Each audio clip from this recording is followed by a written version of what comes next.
This episode is brought to you by PayPal. These days, choices are everywhere. Like, for instance, the milk in your coffee. Would you like it from a cow, a nut, a tree?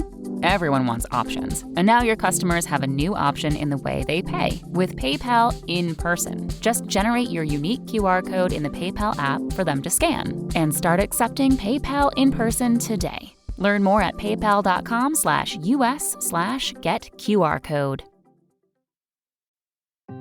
This episode is brought to you by Simply by Frito-Lay. You have enough on your plate, but now there's one less thing to overthink with Simply by Frito-Lay. It's your favorite Frito-Lay snacks with ingredients to feel good about, like Simply Blue Corn Tostitos, Sea Salted Ruffles, and White Cheddar Cheetos Puffs. All made with no artificial flavors or colors. So enjoy what you love and look for Simply brand snacks online or at a store near you. Nothing, Bonnie? Nothing? No. Wow. Tony? No. Sorry, I can't think of anything. I got nervous. Traditionally, somebody wishes me luck here. Doesn't matter. Heads up. What? Good luck. Heads up? Is that what you said? Heads up. Pep up. Just another pep club effort by Bonnie Birds. I do I do love our cold opens.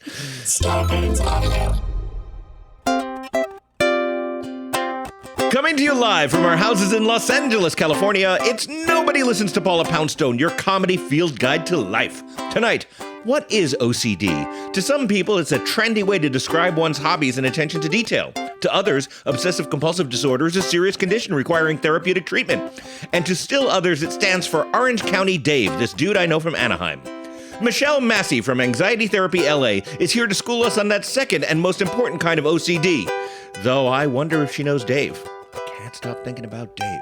Also, a penny for your thoughts, because a penny is a coin, and you have thoughts about Thomas Coyne. Hear all about our lost survivalist on Mailbag, Thomas Coyne edition.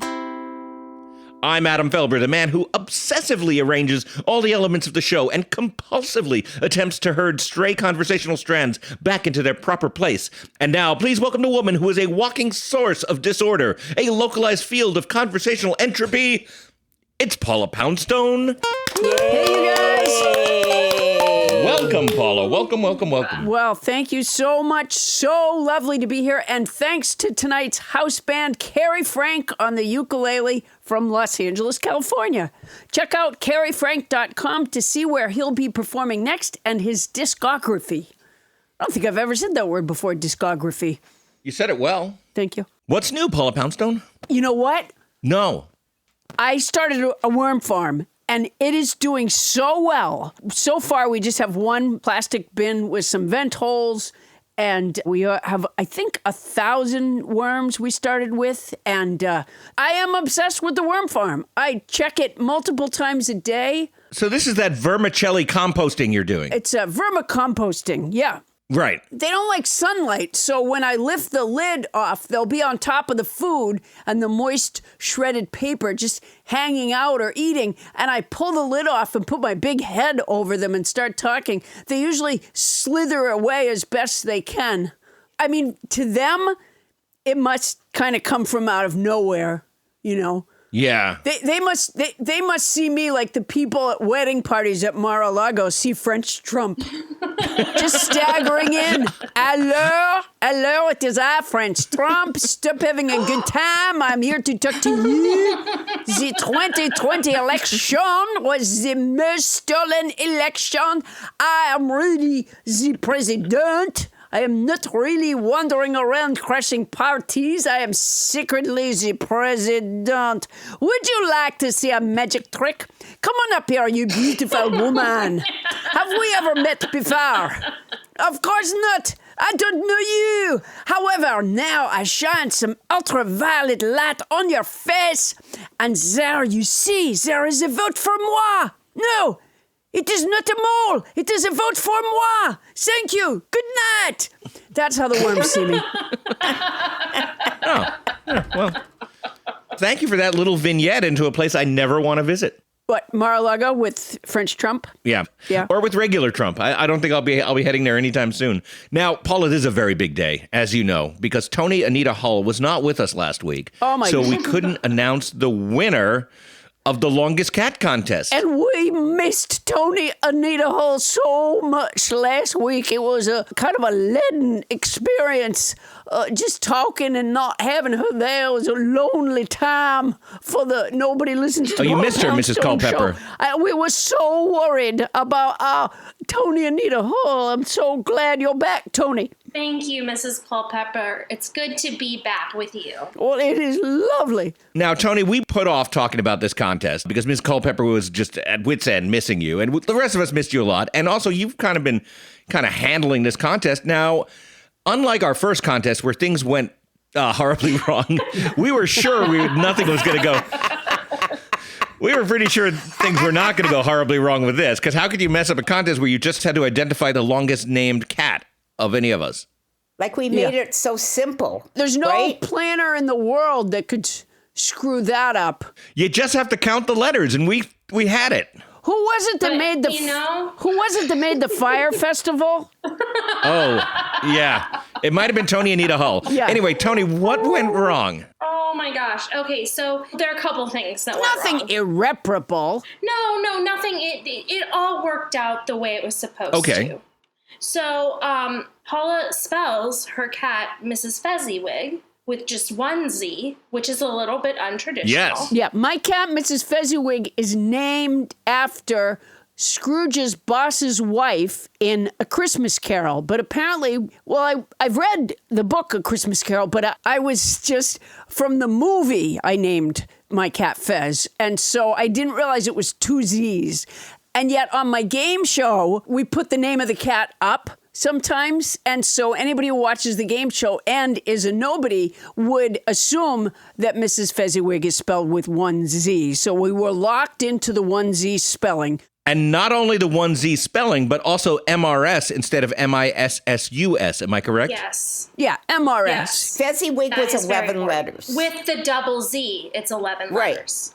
Right. So we thought that was the longest cat name. However, I spell Mr. Totes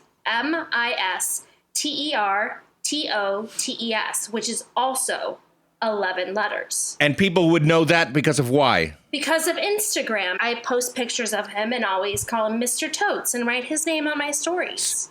He's a little star. And so you never abbreviate the Mr., and Paula always does. So Yes. a listener might think that Mr. Totes was the longest, or at least tied for the longest. Correct. If you go to my Instagram and you knew I spelled Mr. out, it had 11 letters. And if you knew how Paula actually spells Mrs. Fezziwig, that's only 10 letters.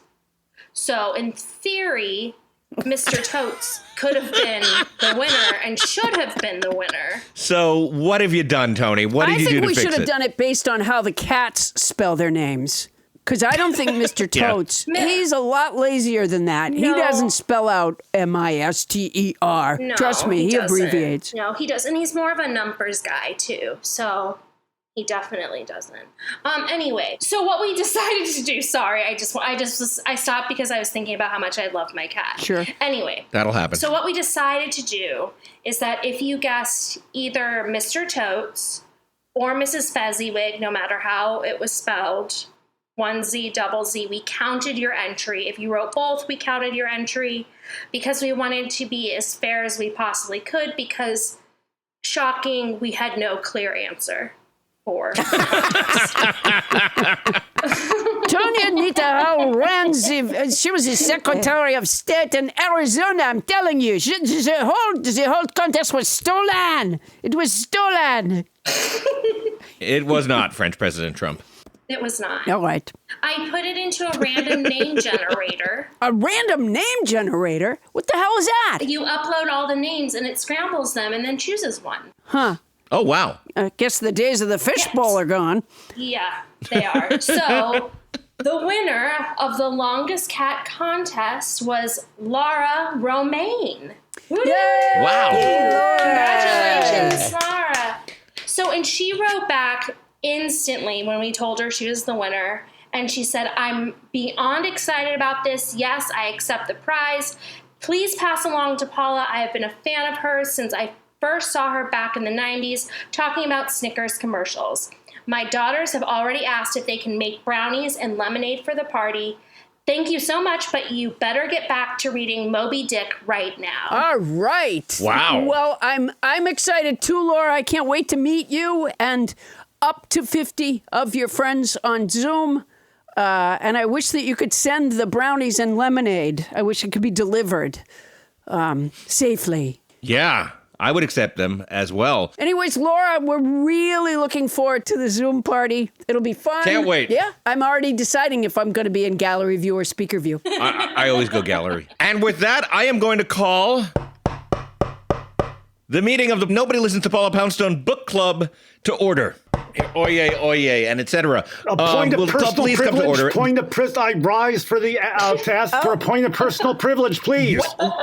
Wait a minute. Is that Ken Lezebnik? It is I, Ken Lezebnik, the erstwhile president Welcome, of this Ken. club, calling from Brooklyn, and I would like to rise for a point of personal privilege because I've been listening. And it feels to me as though the novel Moby Dick has certainly not been given its due, that a couple of members seemingly aren't even reading the book. And it is only, ironically, I thought it was sort of ironic that it was Senator Bernie Sanders who seemed to be the most staunch, advocate of the book. And I would just like to speak to the greatness of Moby Dick for a moment, if I may. We haven't censured Ken in his absence, have we? No, but we could. No. But Ken, you are the president. You could take the gavel if you have a gavel. Is this... There's my gavel. Yeah, Nope. that works. Nope. Sounds like a gavel. Made out of a whale bone. And you're still claiming to be in Brooklyn? I am indeed in Brooklyn. I just dined on the Fulton Hot Dog King hot dogs for my dinner tonight, in fact. Oh, nice. Keep meaning to email Tony Anita Hull a photo of the Fulton Hot Dog King to prove that I am Yes. indeed in Brooklyn. Wow. Well, Ken, you have the floor. And yes, I think we have to confess that some of us are listening to the book. Some of us started reading the book and then transitioned to Spark Notes. I don't think anybody is actually eyes on the page reading Moby Dick. Well, you're missing a great You know what? experience. Listening to the audio version is fine. It's unabridged, so it's fine. I'm not. And by the way, I've listened to it all the way through once, and then I started listening again because my fellow club members weren't keeping up, and so I've listened twice. I feel this makes me Herman Melville's best friend. Well, and apparently one of them had actually found a child's version of Moby Dick, which I was astonished to know it even existed. But speaking of the seamliness of Moby Dick, I know that there was a moment where people were objecting to sort of the blood and gore involved in Moby Dick, and Yes. Senator Sanders rose to the defense of it is a book about whaling, after all. Sure. And I would just echo Senator Sanders and say, the equivalent to me would be like to say, this play Oedipus Rex, ooh, to kill your father and marry your mother? How gross. That's not an appropriate thing to read. But to me, this speaks to the primal power of Moby Dick, which, as the novelist David Gilbert said, Moby Dick is about everything. A Bible written in scrimshaw, an adventure spun in allegory, a taxonomy tripping on acid. And this is the thing about Moby Dick. I know some people seem to be objecting to the slow narrative pace of the actual story, that it is interladen with various digressions, including in this week's reading, I believe, description of the Tri-Works. And sort of some philosophical musings. But this is why it accumulates power, I think. I mean, this incredible passage from this week's reading, which describes, here is Ishmael at the helm of the Pequod and the rushing Pequod freighted with savages. And he's guiding the ship through this incredibly dark night, laden with fire and burning a corpse and plunging into that blackness of darkness seemed like the material counterpart of her monomaniac commander's soul. There is poetry in this that I don't feel the book club is giving its due. I now yield my time. Wow, that was great. Wow. I just listened to those same words yesterday, and I have to say, you read them better. And also this idea that the book is everything, I have the exact same feeling about Ramona the Pest. And I'll point out, Paula, Ramona the Pest doesn't need to go down to whale guts and gore as much. There's hardly any whale killings in Ramona the Pest. Does anyone die? But that's not what it's about.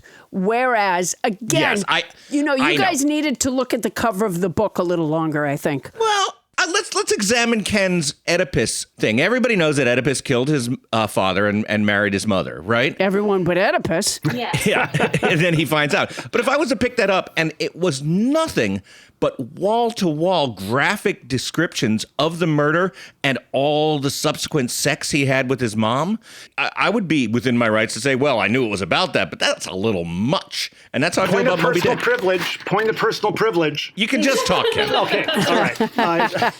Because No, I like it when he says that. To that point, I would just note that I believe that part of the passage that was so appalling to some of the book club members, within that same passage, the bloody whale hunt, there is this moment in which Starbuck and Queequeg and Ishmael find their boat inadvertently pushed into the innermost circle of whales.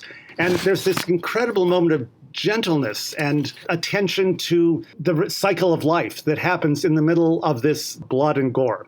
I yield my time. Yeah. And then he kills him. Adam, it isn't wall to wall. What we've been saying about the book is that he stops and he has these departures where he describes, great detail, the anatomy of the whale or how the whale breathes or some part of the ship. So it's not wall to wall blood and guts. That's just not true. No, it's not wall-to-wall blood and guts. Definitely not. But it's a lot. Here's my book report for this week. Okay. Or Paula, do you want to go first? I do. Here we go. Ready? Okay, go ahead.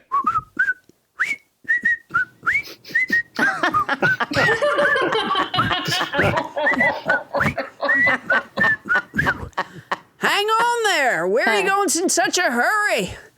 Paul, we got to go down to the fishing hole. Barney says there's a white whale down there eating everybody's legs. Come on, Paul, we got to go. Oh, now, Ope. Wait just a gosh darn minute now. Let's think this thing through. There ain't no time to wait, Paul. It's a big white whale. And Barney said it ate Floyd's leg, and now Floyd's giving crooked haircuts. What if the big white whale eats Aunt Bee's leg? Who'll make our dinner? And what if it eats Goober and Gomer's legs? And we have to pump our own gas. How soon after that do you think we'll have gas pump TV? And Miss Crump might just leave town to get a job on gas pump TV. She's awful pretty, Pa. Get your fishing pole, Ope. We'd best get going. Let's sing whilst we run. Lose your leg, lose your leg, lose your leg, lose your leg.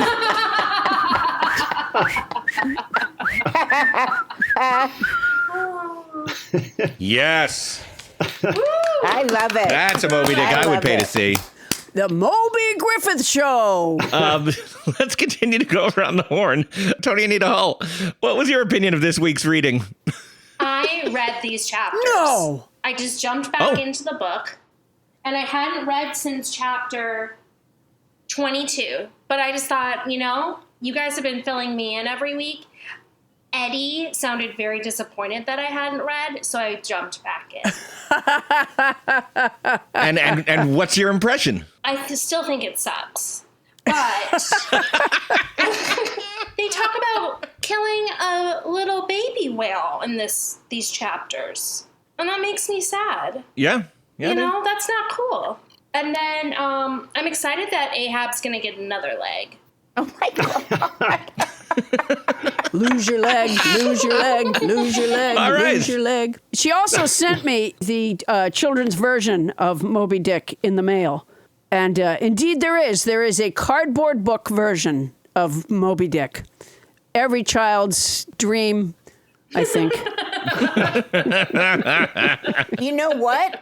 Then that must be because I got a notice in my mailbox that I owed $2.38 in postage that Tony Anita Hall had sent me something, and they wouldn't deliver it until I paid $2.38. Did you send me the book too? Are you lying? No, I'm telling the truth. I was wondering what you sent. Oh, my gosh. Tony, your history with sending stuff postage continues. Oh, my I went heavens. to the post office and waited. Tony I would COD Ho. love to get that book. Well, I hate to do this after you've read the chapters, but I motion to censure Tony Anita Hall for sending something postage due. That is rude. Is that seconded? Do I have a second? No, I don't. No, I don't feel this. Oh, 10 seconds it.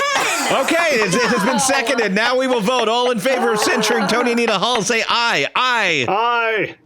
I don't know if I can censor Tony Anita Hall. You said, I don't know, that counts. Tony Anita Hall has been censured. I think that Postmaster General DeJoy has to go to Tony's house and get the $2.06. I waited at the post office. I'm so mad. I don't know. I think Tony had a little bit of a reading a kid's book reaction saying that she was happy to hear that Ahab was going to get another leg, because actually my favorite part of the chapters we were supposed to read, it was in chapter 106, which was an additional 106? Chapter. Bonnie, you are out of order. I read one extra chapter. It was 96 to 105. I thought we were... It's where Ishmael said Ahab had been found lying on the ground with the whalebone leg twisted around and almost piercing his groin. And that's why he knows that the leg isn't going to hold up for the whole journey. Yeah. And I thought, great, it serves Ahab right. And here Tony's like, oh, I'm really glad he's going to get a new leg. That makes me happy. You know? Yeah.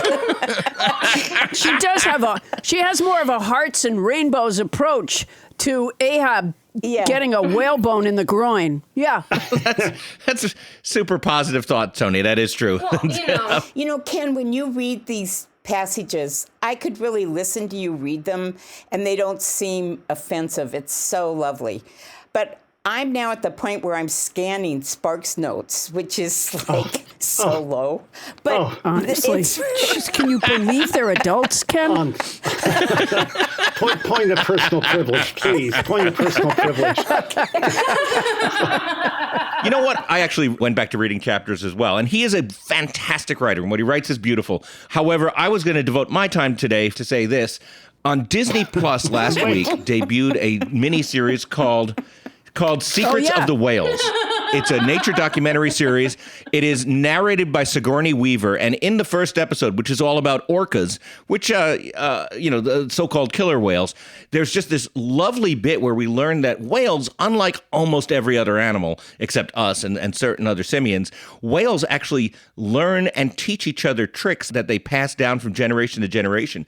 And there's this amazing thing where there's only one pod of whales that has figured out this bit of lore, which is that you can flip a stingray on its back and it goes to sleep, which makes it much easier to catch and eat. Wow. And there's this amazing scene where this cameraman who's been hanging out underwater with the whales, he gets approached by an orca who flips a stingray and leaves it for him, like, here, have a bite. And then like 5 minutes later, when the diver hasn't eaten the stingray, the whale comes back and, gently grabs the stingray that was still floating there. And it's just one of the most beautiful moments I've seen in a documentary about whales, and I've seen many. Wow. So that's my report on Moby Dick. There's also, did you see the whole episode? Yes, I did. Because at the end, and I can't believe you didn't tell this, at the end, the orca takes a woman scuba diver and puts her in a box. And then he takes a saw and he cuts her in half. And he says he learned it from his grandfather. And then they just fucking feed on her. It's yeah. God. It's But that's really nature's beautiful. way. It's That's just really, nature's way, Paula. It's beautiful. Yeah, absolutely. Yeah, it beautiful really moment. is. You can't, it's hard to see because of the blood in the water, but you get the idea. And and the thing is, she's underwater, so you don't hear that much screaming, and that's part of why I liked it. No, yes, I think we can all agree. Beautiful. It's a fantastic new Disney Plus documentary. Just beautiful. Will you entertain a motion to adjourn? Yes. With that, I hereby bring this meeting of the Nobody Listens to Paula Poundstone Book Club to a close. Thank you for dropping in, Ken. It's great to have you aboard. Yeah, Ken, thanks. I was delighted. Yeah, Kim. Ken, can I just ask you one question? You know how you say you're in Brooklyn? Yes. Then can I ask you why it is I saw you over near the Maybelline counter at the Rite Aid on Wilshire and Santa Monica today? You know, my brother Rob lives in Brentwood, and he does look very similar. So you may have seen my brother Rob. No, Ken, it was you. Oh, the old twin brother thing. It's you. All right, Paula, do you have a vocabulary word this week? Oh, yes. Adam, I have a word, and it's militate. It's a verb that means to be a powerful or decisive factor in preventing something. Here, I'll use it in a sentence. Those who refuse to get vaccinated militate against the well-being of our nation and the world. It's a useful word. The only thing that might militate against my putting it in the vocabulary song is my tendency to stray. Let me try, though.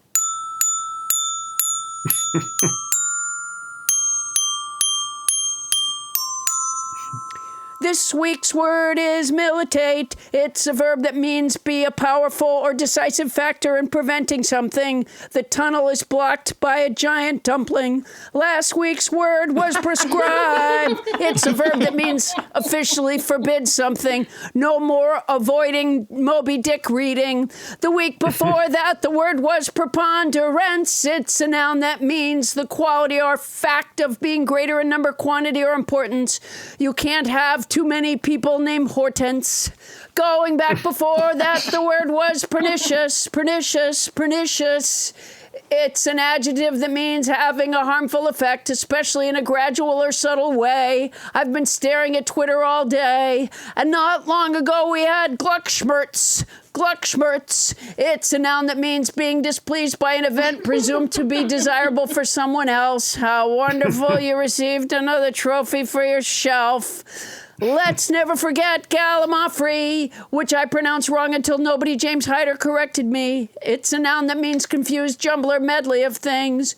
Hodgepodge, who's podge, hodgepodge. Adam doesn't think my song is replicable, replicable, replicable. But I do, I do, I do, I do.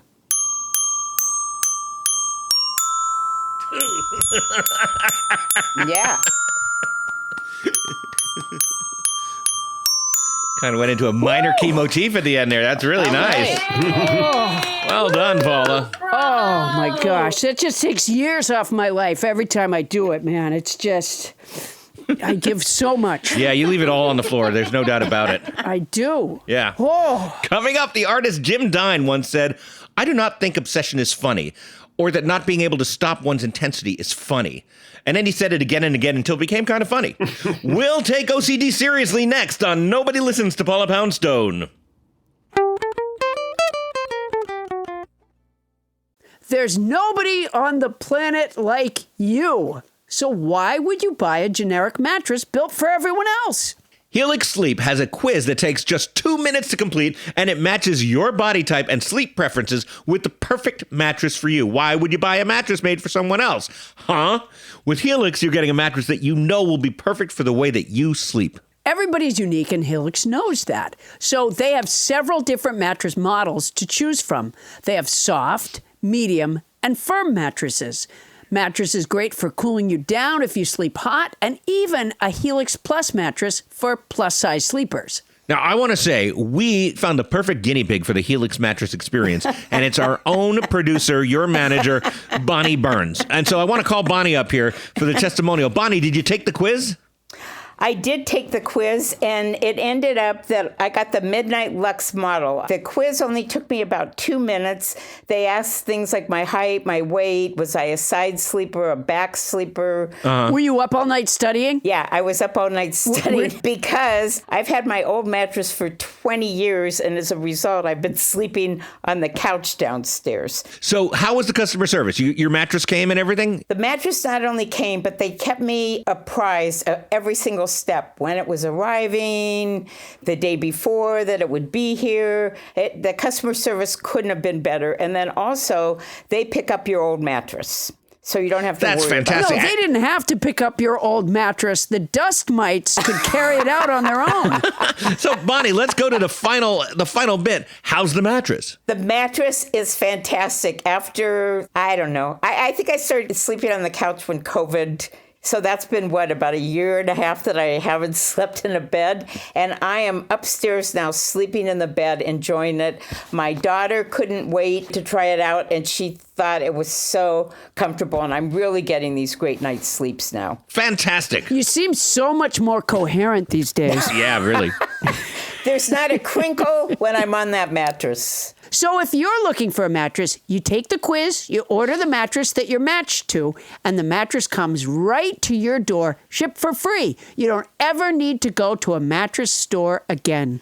Helix is awesome, but you don't need to take Bonnie Burns' word for it. Helix was awarded the #1 best overall mattress pick of 2020 and by GQ and Wired Magazine. So just go to helixsleep.com/Paula, take their 2-minute sleep quiz, and they'll match you to a customized mattress that will give you the best sleep of Bonnie's life. Helix is offering up to $200 off all mattress orders and 2 free pillows for our listeners at helixsleep.com/Paula. That's helixsleep.com/Paula for up to $200 off and 2 free pillows. If you're going to try it anyways, use our code. Teaching your own kids how to be responsible with money doesn't have to be tough. The part that's hard is teaching other people's kids. Hey, you kids, get out of my yard and stop spending frivolously.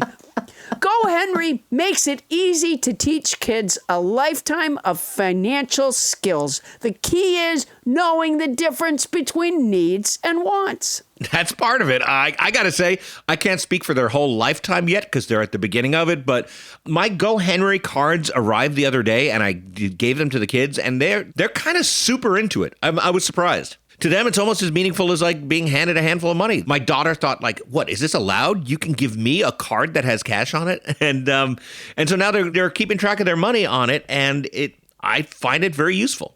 Go Henry's Debit Card for Kids, an app for parents, is a fun way to teach kids good money habits. Designed to help young people ages 6 to 18 learn about money firsthand and build financial independence, Go Henry is easy for parents, allows boundary setting and flexibility. That's right. And I got to tell you, another thing is you get to choose what's on the card. So my kids have a kitten and a dog, respectively, and they love it. Get started at GoHenry.com and get 1 free month with promo code Paula. That's 1 free month at GoHenry.com, promo code Paula.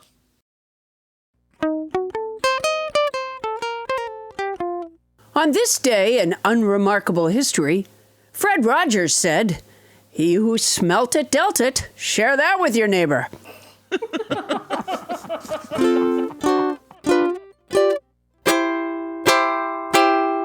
Thank you, house band Carrie Frank. Hey, Paula. Yeah. You know, one of the very first times we hung out, you and me, you told me about your history with OCD and how for you it once manifested itself as a budding career in dishwashing. Couldn't stop cleaning. I was a great table busser, actually, was probably the peak of my cleaning career. I one time cleaned for 48 hours. Even after the establishment was closed? Yeah, both while it was open and closed. And I fell asleep vacuuming eventually. You fell asleep with the vacuum cleaner on? Upright vacuuming, yeah. And what do you think pulled you out of that OCD cleaning spiral? Well, that particular event, I was cleaning for a reason, but that particular aspect of me lends itself to good restaurant work. Yeah. You know, if you own a restaurant, what you want to do is find your local therapist's OCD support group night and go on down there with a stack of applications because we are good restaurant employees. But OCD manifests itself in me in a variety of ways, not just that by any means. Right. That was just the first story I heard from you back when we started hanging out.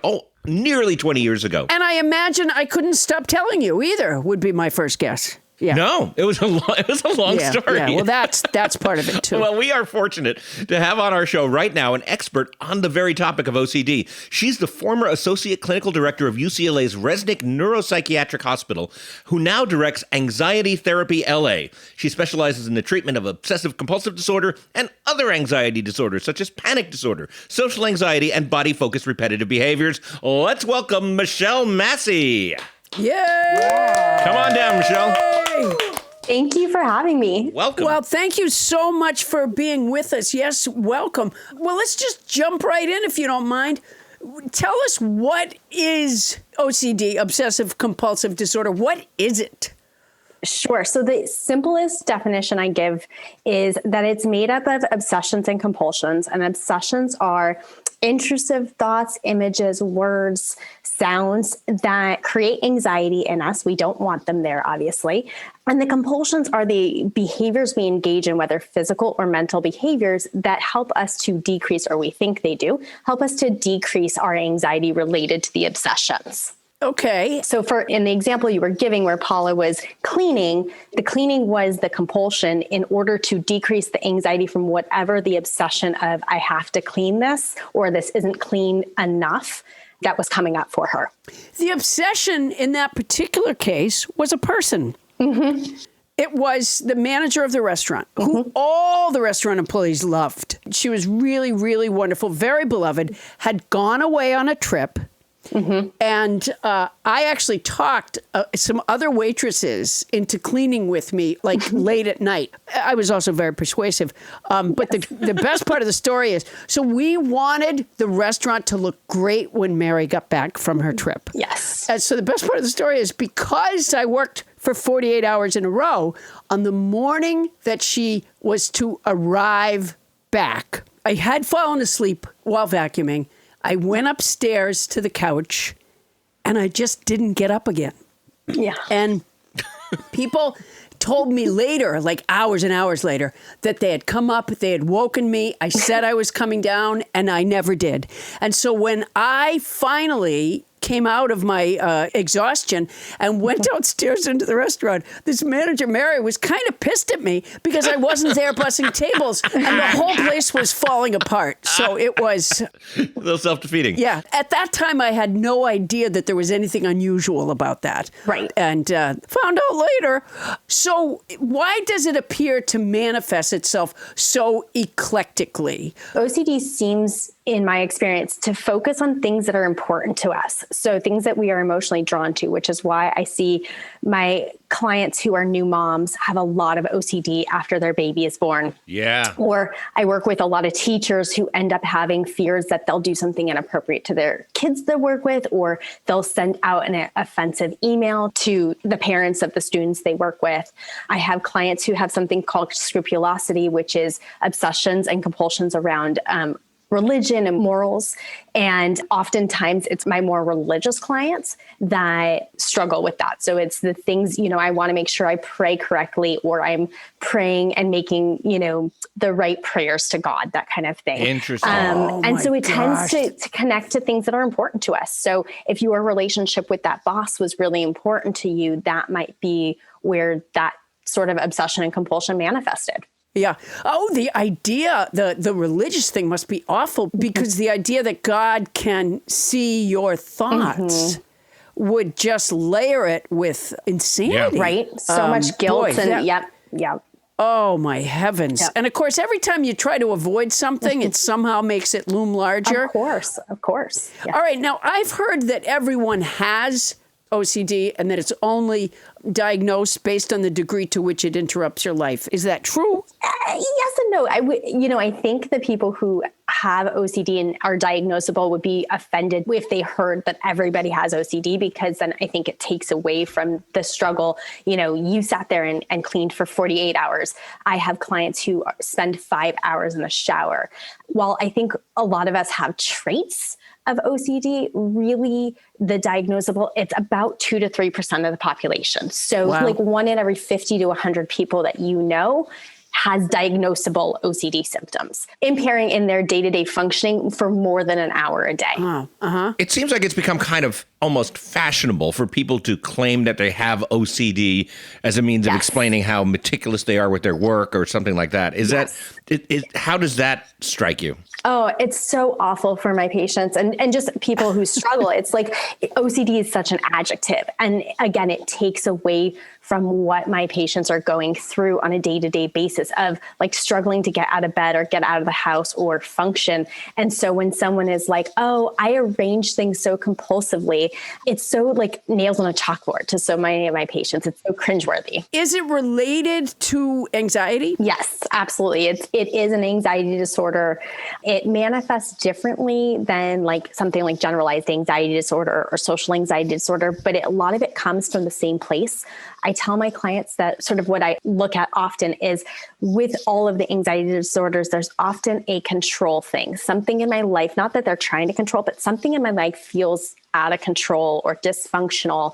And I'm trying to hold on to a little strand of something to be able to control the outcome, right? So if I'm afraid something bad will happen to my mom and I knock 3 times on the wall so that her plane doesn't crash, even though I know realistically there's probably no connection there, it makes me feel like I have control. And so it's that, it's coming from some fear of or some anxiety place. So have diagnoses and the prevalence of OCD skyrocketed during the pandemic, since speaking of things we can't control? Right. It's funny. All the OCD therapists were good friends and talk about this often.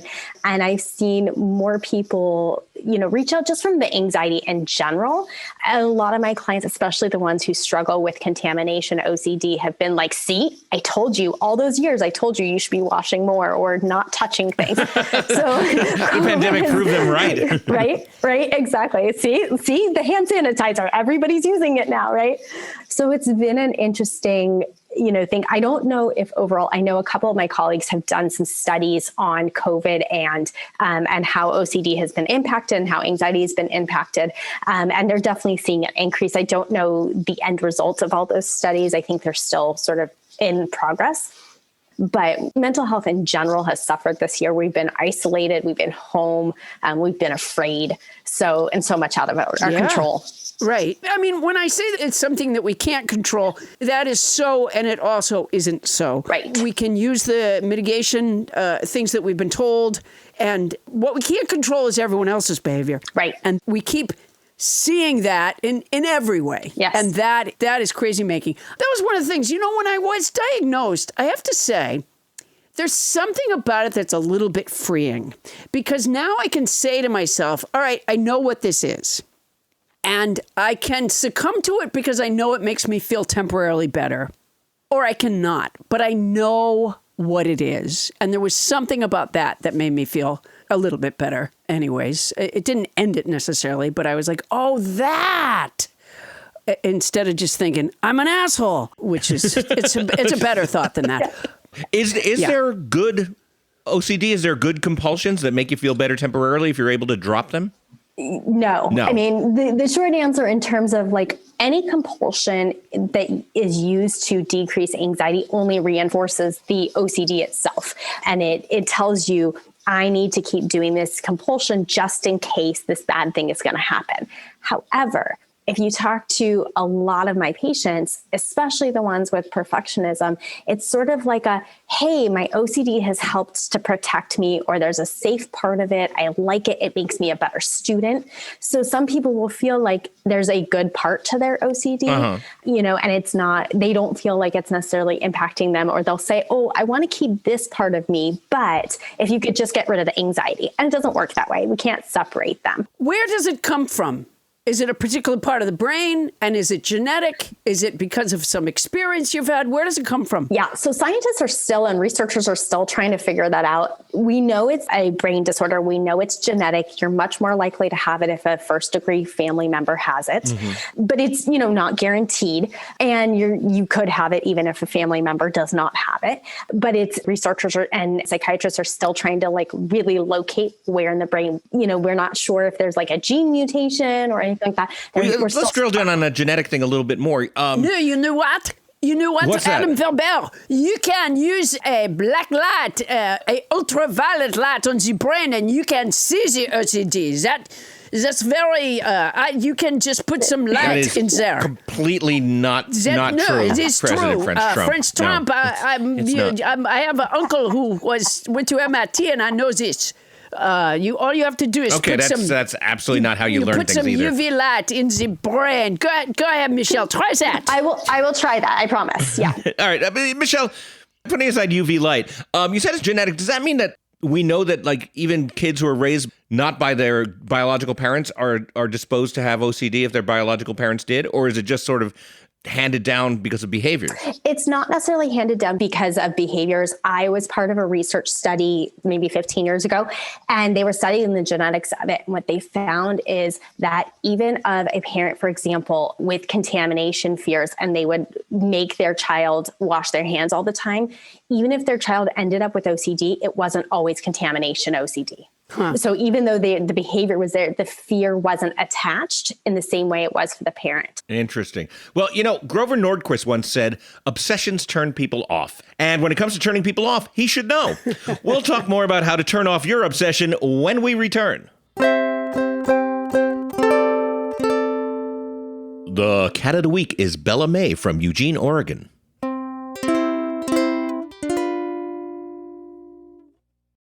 Is there something interfering with your happiness or is preventing you from achieving your goals? Yes.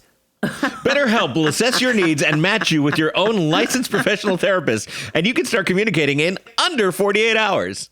It's not a crisis line. It's not self-help. It is professional counseling done securely online. BetterHelp offers a broad range of expertise, which may not be locally available in many areas. You can log into your account anytime and send a message to your counselor, maybe telling him about how Carl just won't shut up. You'll get timely and thoughtful responses. Plus, you can schedule weekly video or phone sessions so you won't ever have to sit in an uncomfortable waiting room as with traditional therapy.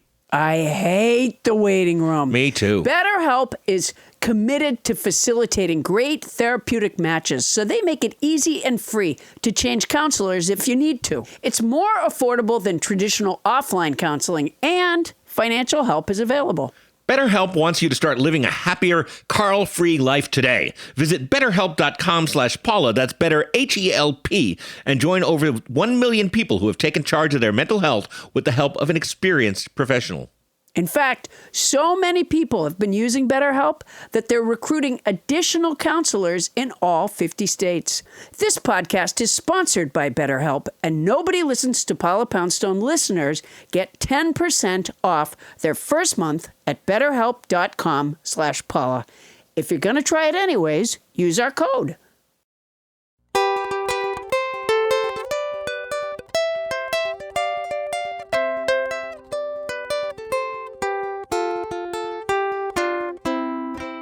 And we're back with Michelle Massi. Paula? Michelle, wisdom teeth are going away to some degree.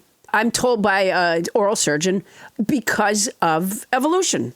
We don't use them anymore. We pull them out. And so kids don't grow wisdom teeth the same way as generations ago. Why doesn't that happen with OCD? Are there ways in which it's beneficial and so it works with survival of the fittest? I think in general, if we think about anxiety itself protects us, right? You wouldn't study for an exam if we didn't have a little bit of anxiety that warned us that if we don't study, we might fail. Our ancestors, when they would go hunting, right? They had to make sure they weren't going to be eaten by a saber-toothed tiger. So they needed, their fight, flight, or freeze response in order to save them, right? Right, yeah. I'm so OCD. I see saber-tooths everywhere. Exactly, right? Yeah, they got eaten. The kickback ancestors got eaten. Yeah. So the problem is there's evolutionary things in our lives that change, right? So where in the 90s and even like early 2000s, I saw a lot more people who were struggling with obsessions related to AIDS. I still see it occasionally, but way less, right? Now we see a whole lot more just general health anxiety. So there's always something that is sending signals to our brain that is saying we are in danger and we have to protect ourselves. And when, at some point, maybe we'll have flying cars and then it's like, what if our cars crash or whatever, so there is a part of anxiety that that is there to protect us. And it does. It's just when our brain is overfiring and telling us that everything is dangerous. One of my colleagues said it's sort of like a guard dog who barks at not just the mailman and not just the person who's trying to break into your house, but even you when you come home. Yeah, Mo. Yeah, Luna. When you were saying the brain tells us, how does the brain tell us? Is it a chemical release? Is it like an electrical charge? How is the brain telling us this thing about how we have to be protected? So it's the amygdala, which is, an almond-shaped piece of our brain that releases. You don't have to explain to me about the amygdala. What, are you kidding? Right? Amygdala, sure. I loved that play. It releases chemicals and hormones when it interprets danger. And that's what gets us into that fight, flight, or freeze response. And sometimes it misfires. It tells us that something is dangerous when it actually isn't.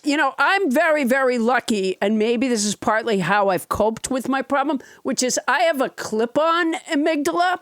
I'm able to take it off. And sometimes, how sometimes you bring your phone with you and sometimes you don't. So sometimes I just leave my amygdala on the desk and let it charge.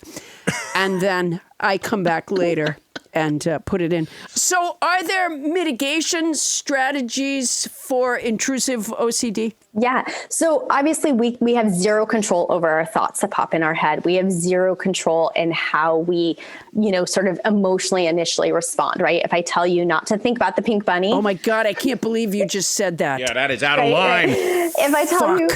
Right. Also, you called my dog OCD. I'm not letting go of that anytime soon. All right, wait. I interrupted. I'm sorry. So fine. if you tell me not to think about a pink bunny. Right. You're going to think about the pink bunny, as you even said at the beginning of our talk, right? Yeah. And if I tell you, Adam, you can't be angry, it's stupid. This is not a big deal. It's not like you're going to turn off a light switch and just not be angry anymore.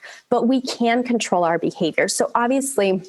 knowing that part, Paula, you even mentioned sort of getting educated in treatment for OCD definitely helped you. Then there's Can I just interrupt for a second? Because I am fucking pissed at the pink bunny. Go ahead. You're allowed to be. I won't tell you not. You are allowed to have all the feelings you want. Got it? But in general, just sort of what I call making our foundation stronger. I tell my patients this all the time, right? And so many things go into that. That can help. So making sure you get enough sleep, right? Making sure you're eating a healthy enough diet. This doesn't mean like dieting. This doesn't mean not eating sweets. This means like making sure you're getting enough of your nutrients.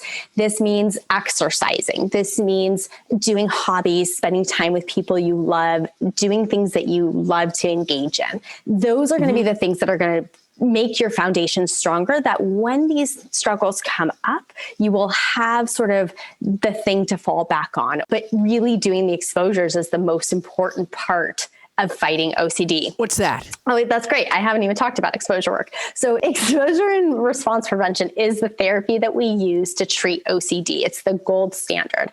And it's so simplistic and yet so difficult to do. But it's really just leaning into the thing that makes you anxious and not engaging in the behavior. So for Paula, again, back to that example of when you were cleaning, your exposure would be not engaging in that cleaning behavior.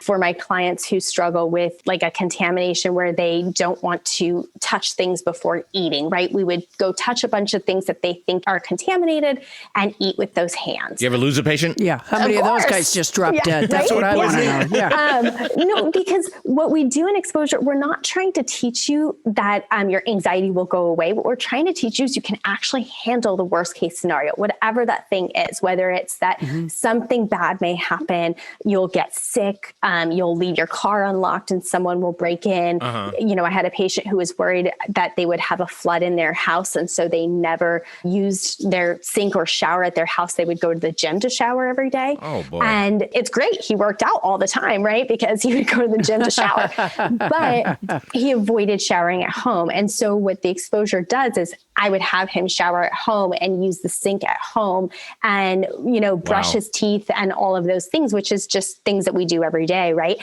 And not go back and change. So in Paula's case, would you have dressed up as Mary and walked into the restaurant and gone like, wow, this place is a dump? Yes, that's a possibility, but we don't necessarily need to. We have to look at what's called the core fear, which is trying to figure out why it was so important to Paula that Mary thought that the restaurant was clean, and what would it be like to disappoint her or have it not just right. Right. So think through it. You wouldn't personally pretend to be Mary is what you're saying. You just have Paula think through it. I could, but I don't know that I would be a believable Mary. So sometimes it works for some clients and sometimes it doesn't. So it's just sort of trying to figure out what will work for each client within that exposure. Now, Paula, how did you beat it with nobody there to play Mary? It would shift from person to person over time. Sure. And ultimately, what I wanted was to be liked. Not just liked, loved. And the fear of not being loved by this person, whoever it was that was my person, could go on for years. That was the big fear. And I would do, all sorts of things in order to get that person to love me. And by the way, I think some of those people liked me okay, but the very fact of the obsession made it really difficult for them to tolerate me at all. And what's weird about OCD is that, just like you were saying before, Michelle, if you think that if I knock 3 times on this wood, it's going to make sure that my mother her plane doesn't fall out of the sky. In a common sense way, of course, that that's not true, which is part of the, the push me, pull me of the whole thing. Is like, I could see how crazy it all was. I just couldn't stop it. Yep. And the answer is, I don't know what stopped it. Really? Yeah, I really don't. Michelle, is that common? Do people get over it sometimes by themselves? And is that going to put you out of business if you say that out loud? No. I always tell patients, I'm here to put myself out of business by giving you skills. Some people find that their symptoms wax and wane and that they are able to sort of push through them. It typically tends to be people who have pretty mild OCD symptoms.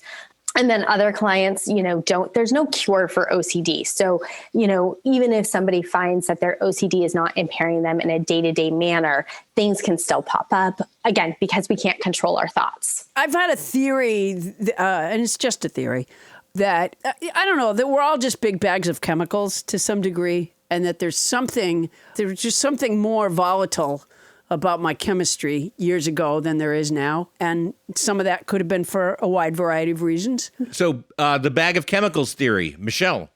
I think kind of what Paula was saying is that I think we change as people as we grow up, and maybe what was stressing her out or what was difficult before, she's found some of these mitigating factors or that stronger foundation that as she grew as a person, felt more confident in those relationships, things that used to trigger her no longer trigger her. Paula, do you think stand-up comedy had anything to do with it?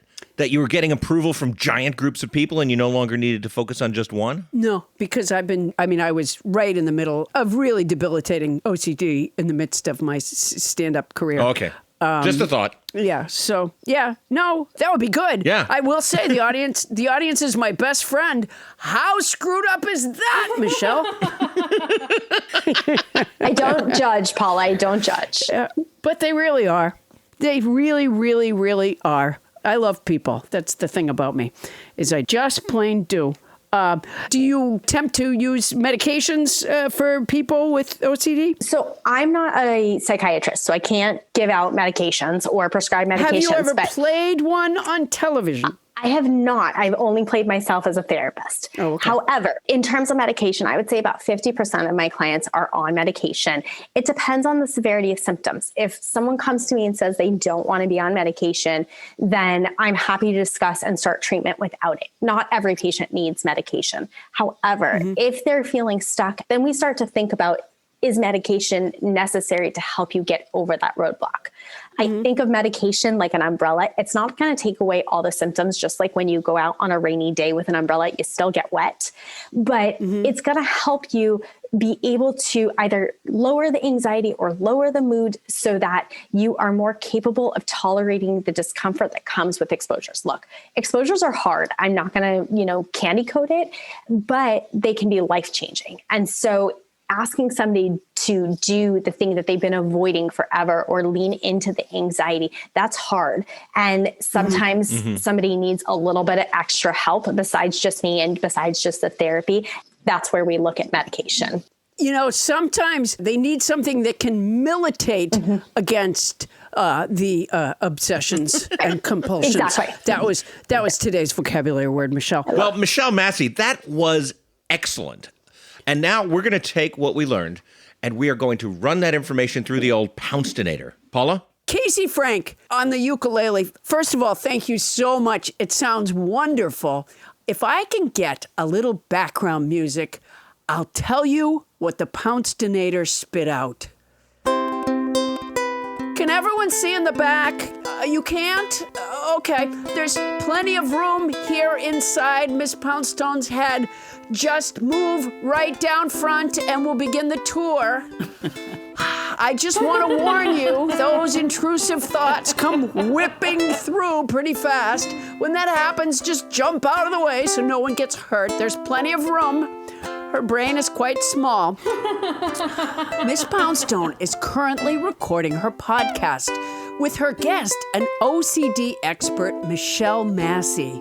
She's asking her questions and listening to the answers. Oh my gosh, watch out there. Watch out. There's a whole barrel of intrusive thoughts coming through. I hope Michelle Massi is having a good time. I'll bet she thinks I'm an asshole. She's a therapist. She can probably tell. Everything is not about me. Stop thinking about me. Make a joke. Make a joke. The interview needs some comedy. Make a joke. Oh, I could play the Glock. What if there's someone who doesn't like the glockenspiel? Nah, that's not possible. Everyone likes the glockenspiel. All right, tell a story. Tell a story. Not that joke. Not that story. Oh, no, what a stupid joke. Now I've offended the OCD sufferers. Damn it.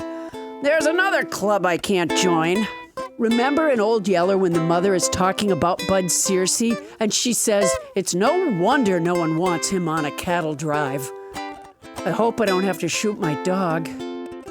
Michelle Massi just mentioned people who knock on wood 3 times to protect their mother.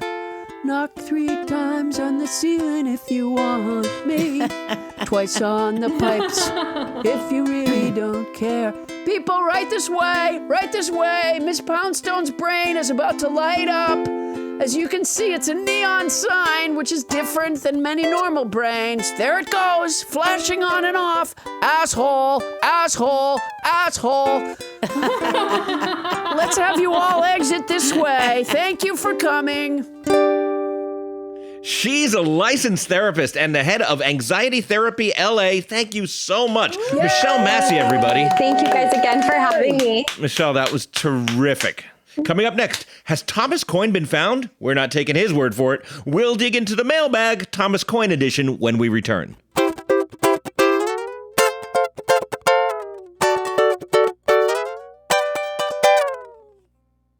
With HelloFresh, you get fresh, pre-measured ingredients and mouth-watering seasonal recipes delivered right to your door.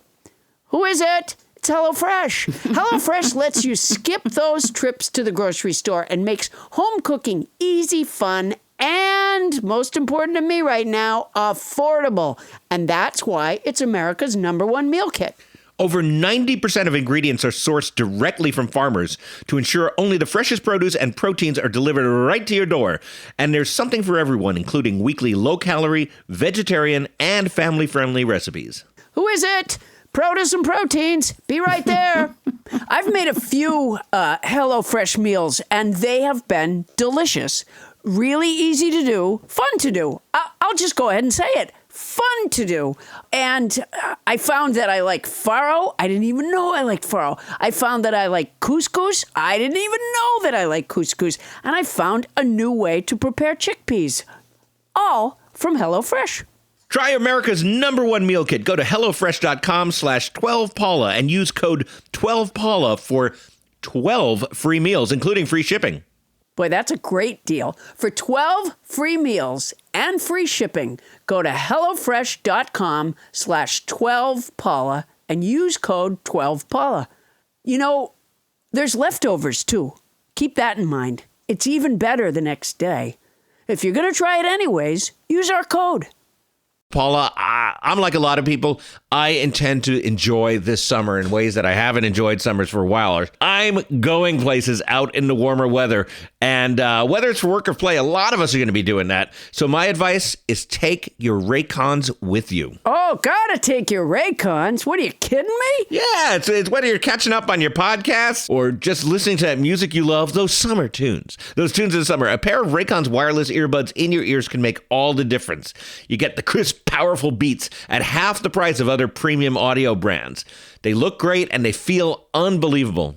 Oh, man, there's nothing worse than paying twice the price for the powerful beats. Well, these are half the price and they come in a range of cool colors and with a customizable gel tips included for a comfortable in-ear fit, unless you're Captain Crinkle, because those gel tips are just going to stay in those ears forever. And Raycons are built to go wherever you go with quick and seamless Bluetooth pairing and a complete charging case. And I love the charging case. You know, you put them away and they're charging in there. Oh, I love that. Yeah. So anyway, listen up, everybody. Raycons are offering 15% off their products for my listeners and Paula's listeners. And here's what you got to do to get it. Go to buyraycon.com/Paula. There you'll get 15% off your entire Raycon order. And it's such a good deal, you're going to want to grab a pair and a spare. That's 15% off at buyraycon.com/Paula. buyraycon.com/Paula. Hey, if you're going to try it anyways, use our code.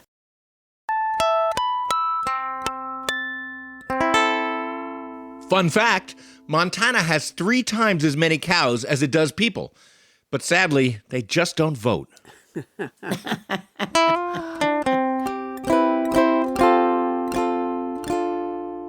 And we're back. And Paula, I wanted to remind everybody that you issued a challenge and we made a bet last week. So I just want to remind everybody about it. You believe that at least 2 of our nobodies not only did the show Oliver when they were in school, but they starred as Oliver in the show. Yes. And you want them to sing a little bit of Who Will Buy for you. That's right. The very uplifting song, Who Will Buy?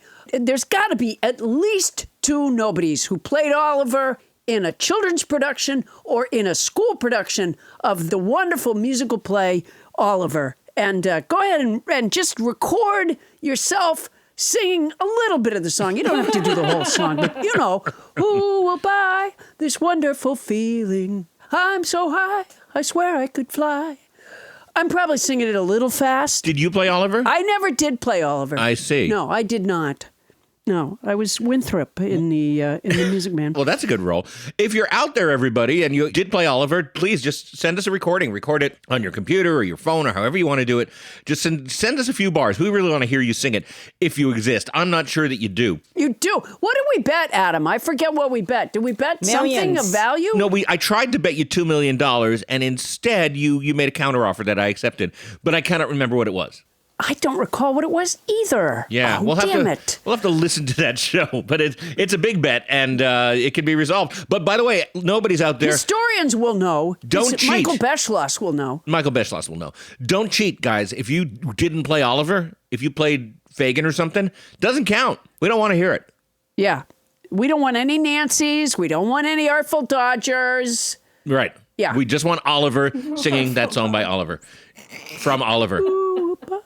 Now, I want to move on because this is a pretty big day right here. It's time, everybody, for Mailbag, Thomas Coyne edition. Wait, Adam, wait. Oh, that's right. Where's my orchestration, Paula?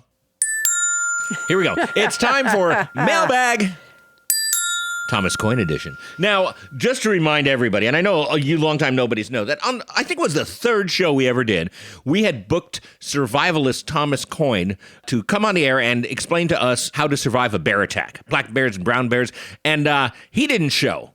So we figured he's either dead. Right.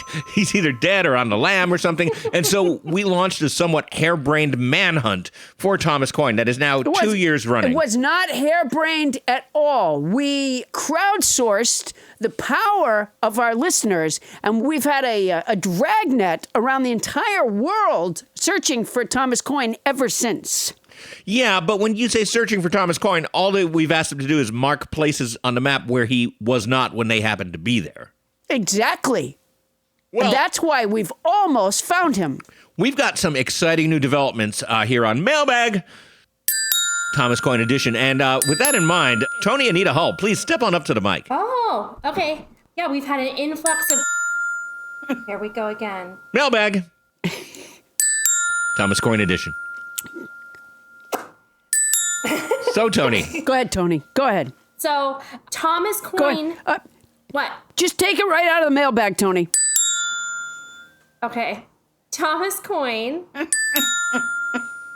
Mailbag, Thomas Coyne edition. Thomas Coyne appeared apparently on Inside Edition. We got a lot of emails. Wait, he appeared? He appeared on Inside Edition. What do you mean he appeared? Apparently, they interviewed him because 2 hikers were lost in Death Valley. And if anybody knows about getting lost in Death Valley, it's Thomas Coyne, survivalist Thomas Coyne, because he got lost on Miranda Street in North Hollywood. He never showed up. He never showed up. He never contacted us. He never called. He never responded to emails. He was supposed to tell us what to do when you encounter a bear. Right. And just nothing. No word from this guy. And in my several bear encounters since then, those bears have laughed at me. Yeah, we don't know what to do. All right, Tony, why don't you just, now that we know what we're talking about, why don't you just read us some stuff from Mailbag, Thomas Coyne edition. I just assumed you were going to play your glockenspiel. Okay. Hi, Tony, parentheses, and Paula, Adam, Bonnie. Guess what? Wait a minute. Right. Why are we in parentheses? Because she Hi, knows Tony. or he knows that our Mailbag reader is Tony. Oh, okay. That makes sense. Tony. Mailbag. It's kind of weird that Tony is the mailbag reader because she's also the one who keeps sending things COD, isn't she? Yes, she is. Yes, she is. All right, Tony, you want to finish this first email? Okay, so hi, Tony, and parentheses, Paula, Adam, Bonnie. Guess what? After all these years, the search is finally over. I found Thomas Coyne. And then she told me about Inside Edition. Oh, wow. Okay. I have a TiVo which records whatever one watches, so I backed it up and took a couple of snapshots of the screen as proof, which I will post on Facebook. Yay. She wanted to make sure her eyes were not deceiving her, and she zoomed in on his hoodie and took a picture of the logo of his survival school as well. Oh. I plan now to dedicate my powers of observation to help the police find out who murdered Doug. Robin Kenner-Haza. Oh, Robin Kenner-Haza. Of course, Doug is our intern. We've never solved the mystery of his death, but we have stopped talking about him because we have a real-life intern now who we don't want her to feel threatened in any way. Yeah. But Carly, since it's on the floor, we did lose an intern before we got you. I would hate for her to feel threatened. Yeah, Carly. Mailbag. Tony, read us a couple more. Wait, I think Robin should get a Thomas Coyne coin. Oh, Oh, yeah. that's a good idea. Robin, we're going to need your address. Tony Anita Hull will get your address and send it to you. It will not have sufficient postage, so be ready to pay for it. I Yeah, waited really. for this package. I waited. Bonnie, Robin Kenner-Haza, that's her name, Kenner-Haza. It's spelled with an H, so that should really make you happy. Duh. Bonnie's into the 7 H's. All right, Tony, pull something else out of the mailbag. Thomas Coyne shoot. edition. Oh, Thomas it's so Coyne awful edition. when it's not right. Yeah, sure is. It's not great when it's Mailbag. right. Mailbag. I'm going to lay down. Go ahead, Okay. Tony. Oh, like you weren't laying down the whole I time. know. I wasn't. I was leaning. She was. This mailbag's off the rails. I was leaning. All right, Okay. go ahead. Go ahead, Tony. Lose Sorry a to leg, interrupt. lose a leg. That's not I- like me. Lose a leg. Okay, I can't believe Thomas Coyne ghosted you. That is low. He is not in the Los Angeles forest, but if he ever shows up here, I'll smell him from a mile away, and he may as well not bother standing on something to make himself look taller. I know how tall he is. A brown bear. Oh, Wow, we got Brown Bear wrote in. an email Yes. from a brown bear. That's interesting. Yeah. Well, thank you, Brown Bear. I guess that brown bear watches Inside Edition as well. Because how else would that brown bear know that he'd ghosted us, indeed, unless he watches Inside Edition? No, well, we've told everyone that he ghosted us. Right, that's true. That's true. I didn't know that was what it was called when he did it. I just knew that he didn't show up. He didn't call us. He didn't respond to our calls or our text or our emails. When I say our, I mean Tony. And me and Adam and Bonnie are in parentheses. Right, of course. Goes without saying almost. All right, Tony, read us another entry from the mailbag. Thomas Go Coyne ahead, edition. COD. This one says, Dear Paula, I was hiking last weekend in New Jersey, Pine Barrens, when I spotted in the distance what I believe to be Thomas Coyne. Oh. Although he didn't respond, I'm sure he heard me as he quickly ran away. I was able to take a photo of him as he fled, and I'm including it in this email. So another picture that I will post. And what is it a picture of? I can describe it. Thank you. It's a tall Okay. thing that's either has hair all over it or is dressed in camouflage. I can't quite tell which one. Okay. Oh. Wow, that's definitely him. Well, I have to say that the behavior of he called out to him and he didn't respond, that sounds like Thomas Coyne. Yeah, it sure does. Although, Yeah, to that's be our fair, man, if 'cause- I'm hiking alone in the Pine Barrens or some other wooded area and somebody screams Thomas Coyne at me, I'm probably going to run as well. Yeah. Mailbag. All right, Tony, what else is in that mailbag? Dear Tony, Anita, Hull, Captain Crinkle, Adam, and Paula. First of all, No parentheses? no parentheses. First of all, I love it that Adam is on every show. I'm a bear, but I'm also a proud nobody. You guys got me through a really long winter. With everything going on, I've put on weight, and mostly I just feel like sleeping. I would never be reading Moby Dick without you, and I have always felt like I should have read it. Wow. Thomas Coyne is not in Alaska. I can't believe how rude he was to you guys. If he ever shows up here, he's getting a paw the size of a serving dish right upside his head, and let him just try using bear spray on me. I'll shove it so far up his ass, he'll be in the outhouse for a month trying to find it. Love you guys. BTW, I subscribe. Grizz. Grizz. Wow, that's great. Thank you, Grizzly Bear. Yes, thank you, Grizzly Bear. boy. Keep listening. Keep those cards coming. Yeah. I'll tell you something. It looks like Thomas Coyne has pissed off the wrong species. Yeah. I didn't know so many bears were fans of our show. All right, Tony, what's left in that mailbag? Okay, this is from Michael Sinclair. Thomas Coyne edition. Mailbag. Okay, Michael Sinclair wrote... Mailbag. Thomas Coyne edition. I don't know why I Mailbag. have an ulcer. Hello. You told us the ulcer wasn't from this job. You specifically said that. I did say that. I specifically didn't bring up the ulcer because I thought it was private information. Well, it isn't anymore. Tony, you're going to put a picture of it up on Facebook, right? It's not private. Come on. Absolutely. Excellent. All right, Okay, well, so back to Michael Sinclair. Hello, I'm an ecologist and hope to use my statistical skills to help find Thomas Oh, Coyne. good. I've attached my write-up for what I found. I think he is right around the corner. Really enjoy the show and appreciate the laughs. So I have his paper pulled up here, and it's titled The Flip of a Coin, a silly case study predicting where Thomas Coyne is, parentheses not, in the Midwest USA. So I won't read the whole paper, but some interesting things I found out is that population appears to be the best predictor of where he is. Thomas Coyne is predicted to haunt towns of less than 57,000 people. Furthermore, the smallest towns have the highest chance of containing Thomas Coyne. or you could just look on Inside Edition, apparently. Of containing him? So this was his modeling method. He Okay. investigated how human population, distance to bear habitat, distance to the nearest Cabela's Outfitter store, and the average September high temperature affected where Coyne was not observed. Wow. And then he goes on to come up with a conclusion and everything. So I will pass this along. Wow. I just thought I want to see that. he even did like this map that has like the red spots as like Thomas Coyne hot zones. Oh. Thank you so much, Michael Sinclair. And Tony, thank you so much for all those letters for Mailbag, the Thomas Coyne edition.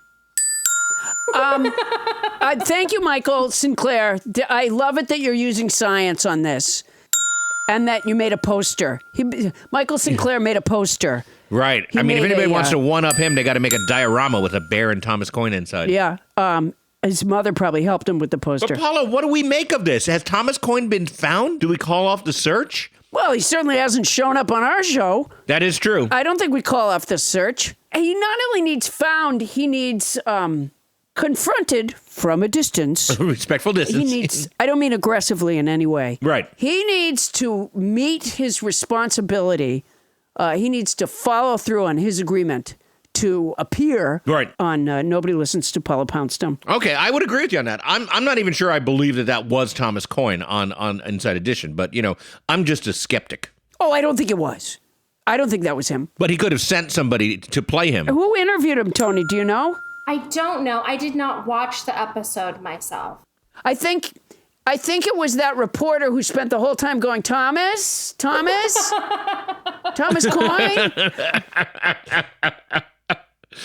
Well, thank you, Tony.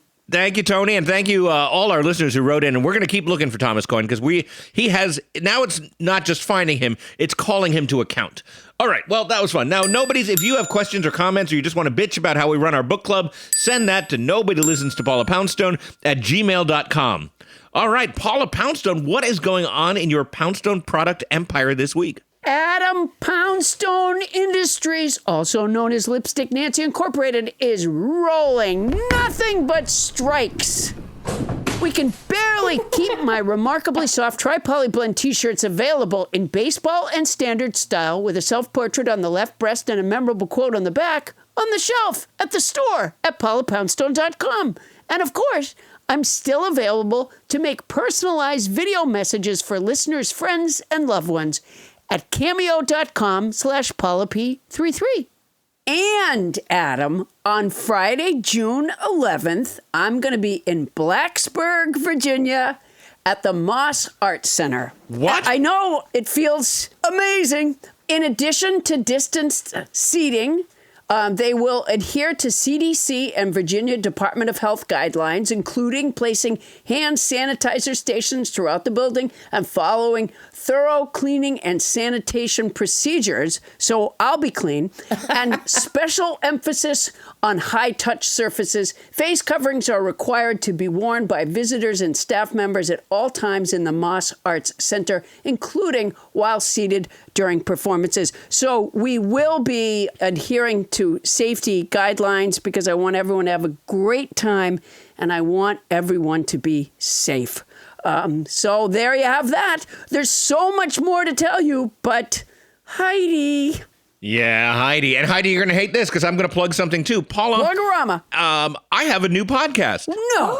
Yeah, no. I'm not cheating on you. It's a very different kind of podcast. It's called Dad Band Land, and it's all about music from the point of view of a neighborhood cover band, which I am a member of. Dad Band Land. It's a new podcast from Starburns Audio, and by the time you hear this, you can go to Starburns Audio on the internet and hear a little preview of it because the podcast episode 1 drops at the end of May, at the end of this month. I just don't understand why you do. I don't understand why you do a podcast without us. No, Paula, it's a completely different project. No, go ahead. It's about music. Fine. Do your music. Like this podcast isn't about music, Adam? Is that what you're saying? I'm saying it's not about music, yeah. And this is, I'm in a band. You knew I was in a band, didn't you? Yeah, Adam. Am I not in a band? Yes, you are not in a band. You are not in. No, Paula. Rudimentary Glock skills don't put you in a band. I'm in an actual band, and my lead guitarist and I are hosting this podcast, Dad Band Land, with an actual band manager. That sounds great. As an extra guest. That sounds terrific. It is. It's going to be really fun. Every week we break down one song we're playing and how we play it, and then we have our band manager brings in a piece of vinyl and we discuss a classic album. It's just all music-oriented. Dad band that land. sounds great. Adam, answer the phone. What? Answer the phone. I thought we were out of here. All right. Hello? Adam, Yes?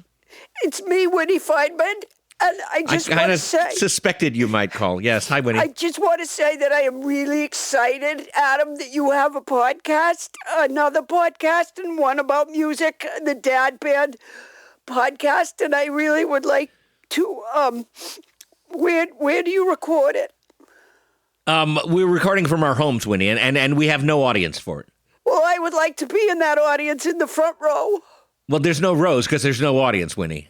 I would like to be in the audience when you record your podcast, Adam, because I'm a really big fan, and you still haven't hung out with me after the game, and so I don't see how you even have time to do another podcast. But if that's what you want to do, just go ahead. Thanks, Winnie. I mean, honestly, it has nothing to do with you, and I'm doing it from my home. So, I can't hang out with people. There's still a pandemic on, Winnie. Well, that's a good point. So I'm going to subscribe to your podcast. What's it called again? Dad Band Land. Okay. You're my favorite band, and that's my favorite podcast. I got to go, Adam. Bye, Winnie. That was so sweet. Well, there you go. There you go. I've got one fan. We've got one listener. Hey, subscribe to this podcast. It's free. You get it every week at no charge. And if there's a subject or topic you want to know more about, tell us. We're at nobodylistens-to-Poundstone@gmail.com. Once again, that's nobodylistens-to-Poundstone@gmail.com. And that is our show. Nobody Listens to Paula Poundstone is hosted by Paula Poundstone and yours truly, Adam Dad Band Landfelber. Special thanks to our guest, Michelle Massi. Yay! And thanks to our house band, Carrie Frank. Yay! Our show is produced by Paula Poundstone, Adam Felber, Bonnie Burns, Ken Lezevnik, and Tony Anita C.O.D. Hull. Intern is Carly Patron. Mixing by Michael Hoagie. Starbirds production by Land Romo. Transcription services for the show provided by Transcribe Me, a premier internationally used transcription service. Use code Paula Poundstone when placing your order at transcribeme.com to receive an expedited service. That's our show for tonight. Won't somebody please listen to me? You know what? I so admire people who could do exposure therapy. That's even when she said the words exposure therapy, it set my teeth on edge. So to those fighting that good fight, good for you. I did one night alphabetize my cereals. Let me just say that.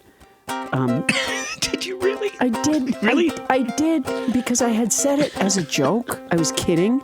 And then I went up to bed and I laid there wide awake. But the thought was in my head and I realized, you know what? I'm not going to get to sleep until I go. And, it's not like I have thousands of cereals. It only took a minute. In fact, if I alphabetized the cereals in this house right now, I wouldn't have to. I think it's just Cheerios. Yeah. So I put the Cheerios on the other side of the Cheerios. Starburns Audio, a podcast network.